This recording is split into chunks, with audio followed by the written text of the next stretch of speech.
পর্ণ video দেখে যারা অভ্যস্ত, অশ্লীল, নোংরা এবং কুরুচিপূর্ণ ভিডিও দেখে যারা অভ্যস্ত, তারা নানা ধরনের সমস্যায় ভুগে থাকে।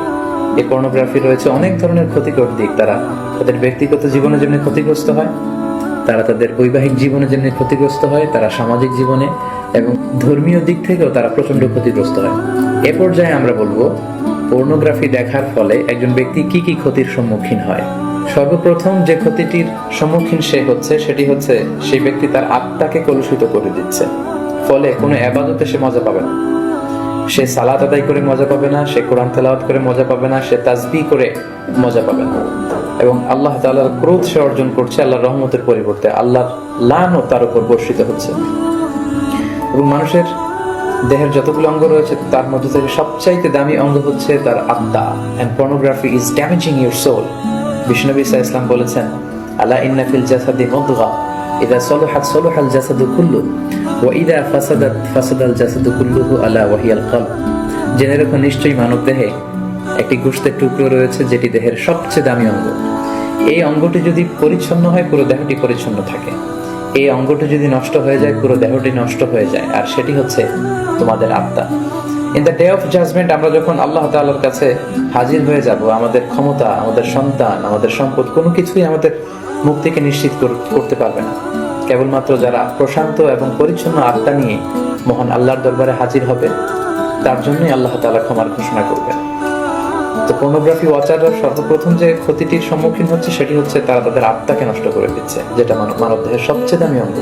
পাশাপাশি তারা তাদের চরিত্রকে শেষ করে দিচ্ছে, যেটা মানব জীবনের সবচেয়ে দামি একটি বিষয়। আমরা বলি যে মানুষের অর্থহানি ঘটলে সামান্য কিছু হানি হয়, স্বাস্থ্যহানি হলে আরেকটু বেশি কিছু হয়, কিন্তু একজন ব্যক্তি যখন তার চরিত্র হারিয়ে ফেলে সে তার সবকিছুকে হারিয়ে ফেলে। পাশাপাশি যারা পর্নোগ্রাফি দেখে অভ্যস্ত তাদের স্বাস্থ্যের মারাত্মক হানি ঘটে, যেহেতু পর্নোগ্রাফি ওয়াচাররা রাতের সময়টুকুকে বেছে নেয় গোপনে পর্নোগ্রাফি দেখার জন্য। ফলে রাতের ঘুম তাদের আর হয় না, তারা ইনসমনিয়াতে ভোগে এবং একটা বিকৃত রুচি তারা ডেভেলপ করে ফেলছে মনের অজান্তেই।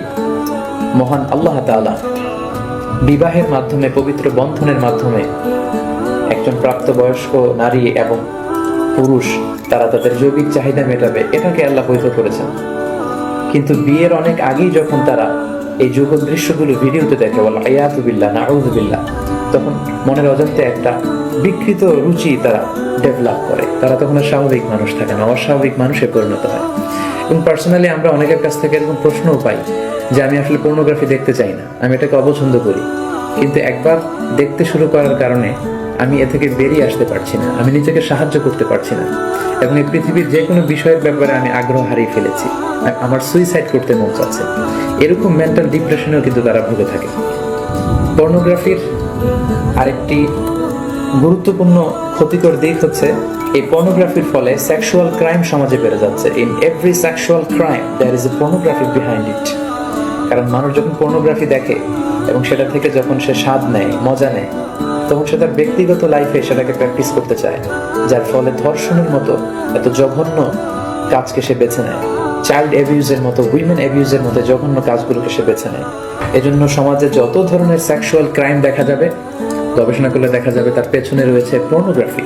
যারা পর্নোগ্রাফি ভিডিও দেখে তারা দাম্পত্য জীবনে সুখী হয় না, কারণ পর্নোগ্রাফি ভিডিও দেখার ফলে একজন মানুষ উত্তেজিত হয়ে ওঠে। এবং যারা ধীরে ধীরে বছরের পর বছর এগুলো দেখে অভ্যস্ত, তারা মাস্টারবেশনে অভ্যস্ত হয়ে যায়, যেটা ইসলামী শরিয়তের দিক থেকে অনেক জঘন্য ধরনের একটি অপরাধ এবং কবিরা গুনাহ।